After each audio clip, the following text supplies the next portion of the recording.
heavy heart that I start the first video of a series of many to follow about July 18, 2022. This is the day Protocol made her final journey and battled her last blue marlin before making the Pacific Ocean, 20 miles off of Cabo San Lucas, her final resting place. You're going to hear about the series of events that's going to include the battle of that marlin, the failure that happened during the fight, the flight for survival, the sinking of my dreams and my vessel, the wide range of emotions from despair to positivity while floating on a life raft for 12 fucking hours, the heroism and selfless acts of local captains and crews involved in this search, the support and resources given from around the world, the Mexican Navy's involvement, the rescue and homecoming.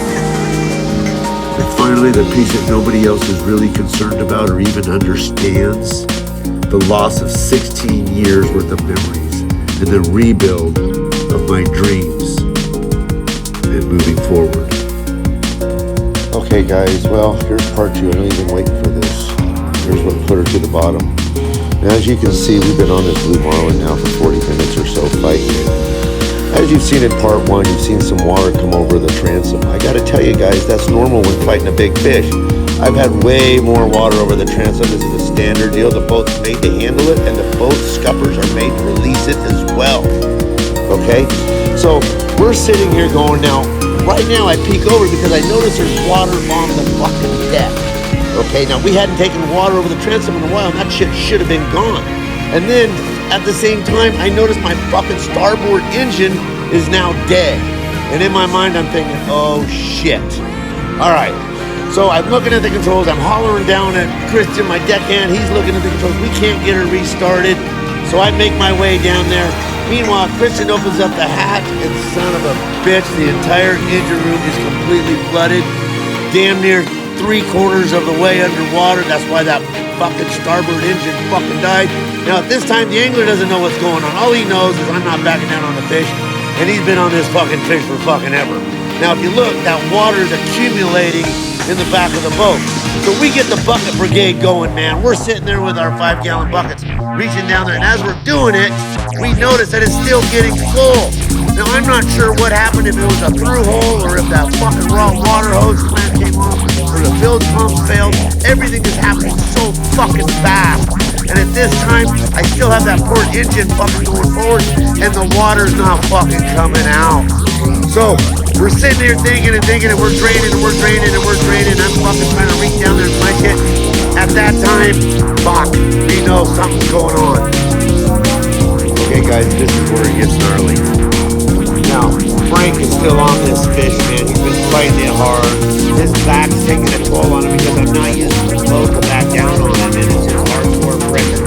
So Brent takes over. They switch the rod, and now he's fighting it. All they're thinking about is fucking keeping this fish on. That water on the boat is nothing serious to them because it's normal to have water on the fucking deck. Except this time, that fucking water is not fucking draining. The boat is so full right now. Okay, that it's not fucking ready because the scuppers are below the fucking water. I pop that port engine in gear at this point to at least get it fucking going and see if that's gonna fucking help. And now we're just doing a slow fucking circle. Robert's in gear, fucking grabbing that fucking bailing. At this point, we know something's wrong. All the guys, Brent, Brian, Frank, Robert, and of course Christian, kick into gear. These guys were amazing. They were not fucking focused on anything except fucking doing what they gotta do to fucking get this boat under control. They go downstairs, they get those fucking life jackets out. Meanwhile, Brent and Christian are still fucking bailing, but as you can see, we're fucking floating. All right, that transom is maybe 2 inches from the fucking water line. I'm on the radio hailing numbers. Okay, I'm going through all the common channels to fucking help captains and even the emergency channels to try to get a response. Once I get a fucking response, they go to repeat the numbers. Boom, electronics die. Well, here we go. You've been waiting for this. She's consumed. Nothing left to do except for me to get that life raft out and chuck it over the side. The boys see it. They start making their way out. They got their jackets on. And I'm sitting there in disbelief, getting ready for my dismount. In my head, I figure I'm going to ride her down. So I get up on the bench and I wait for her to lower myself down to the water.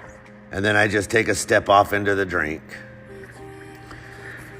I sat there for a good 30 seconds in disbelief, watching her go down, just speechless.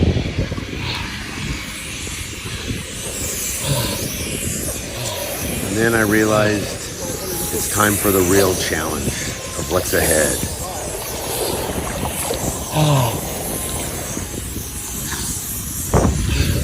You guys okay? We're all good, we're all safe. I love you guys. Now fast forwarding 45 seconds, I'm looking back. She's completely submerged and heading to the bottom.